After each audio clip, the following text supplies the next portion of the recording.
Okay, ma'am, I'm ready. Okay, so if you've read and understood, considering its surgical pathology station, please tell me how would you interpret the report of the patient, which says Uh, carcinoid tumor invading pleura and lymph nodes?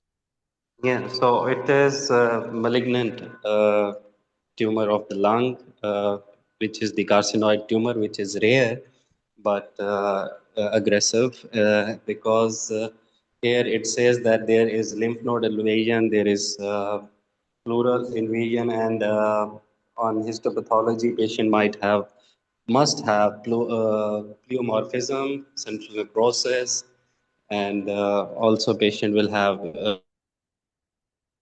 What is carcinoid tumor? increased mitosis. Please define carcinoid tumor. Carcinoid tumor is a malignant tumor of the lung, and it can also occur in other organs of the body. But in lung, it is centrally located and involves the larger airways. Okay. How would you classify the carcinomas of the lungs?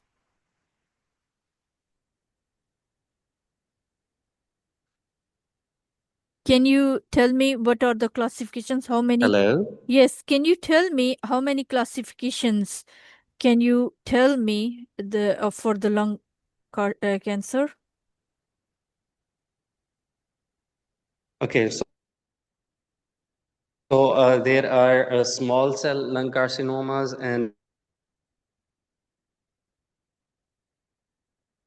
Your non-small voice cell lung is carcinomas. okay. Small Okay. non-small cell lung carcinomas are 85%. Yes. 85%, and out of those, adenocarcinomas are more common. Then comes the squamous cell carcinomas, and then large cell carcinomas. And in small cell lung carcinomas, they disseminate very early in their course, and also they arise from the neuro cells which show neuroendocrine functions, which secrete some hormones that can cause paraneoplastic syndromes. But in the non-small cell lung carcinomas, they does not disseminate that early, and they are not related to the smoking. But small cell lung carcinomas are caused by chronic smoking. Okay. Since this patient was a known smoker and has was also a known case of chronic obstructive pulmonary disease, please tell me what is the most common carcinoma of lung, most common lung carcinoma in England?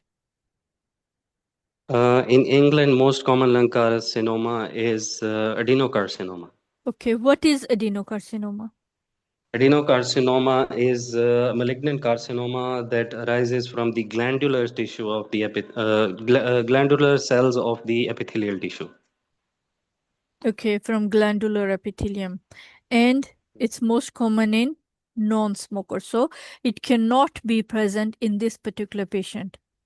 Yes. Yes. Okay. Yes, it's already says he had small cell lung carcinoma. So how would you, what is the prognosis of a patient suffering from small cell lung carcinoma?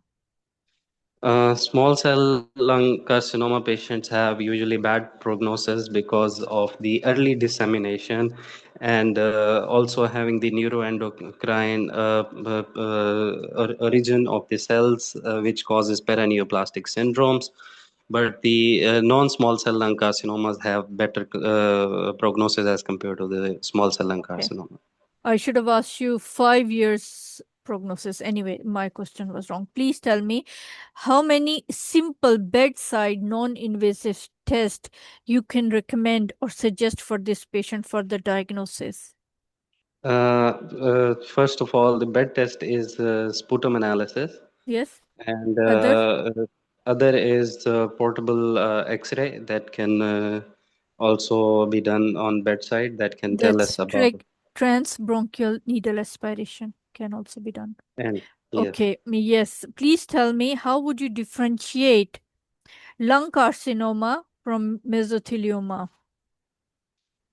Okay, so lung carcinoma can occur in the central airways, large airways, but mesothelioma occurs at the distal lung, and it is related to the asbestos exposure along with the chronic smoking.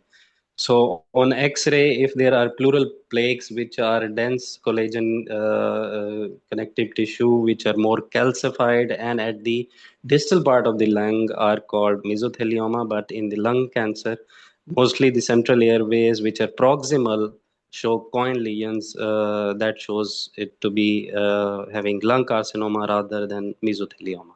Okay, once you have established your diagnosis, what treatment can you offer this patient? This patient, as it is of carcinoid tumor, I can offer most of non-small cell lung carcinoma. We can only offer surgical option such as pneumonectomy, as this patient has also undergone pneumonectomy. And Yes. but it is malignant. After that, patient has an option of chemotherapy and radiotherapy, but it is not the hallmark of non-small cell lung carcinoma. It is mostly given in the small cell lung carcinoma. Okay. So, right.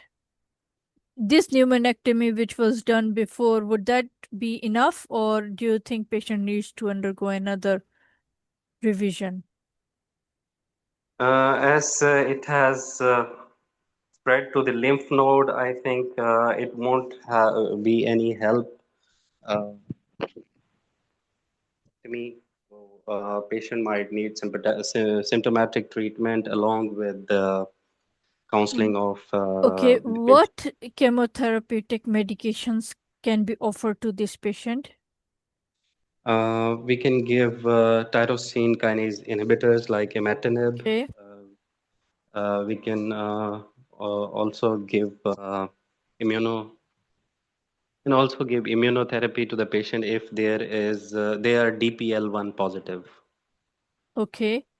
Right. Do you think this will help patients' invasion of pleura? Uh, I think yes, tyrosine kinase It should. inhibitor. Yes. Yes. Okay. Right. Now that you have read the report, how would you classify which stage of carcinoma would this be? Or what are the classification, histological classification of lung carcinoma? Sorry, ma'am, I got to read. Histopathological, or see, there is TNM classification, if there is any other, and if it is TNM, just suppose, which one would this be?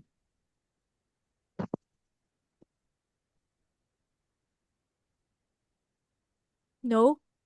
Okay, just suppose if a patient is suffering from mesothelioma, what are the risk factors for it?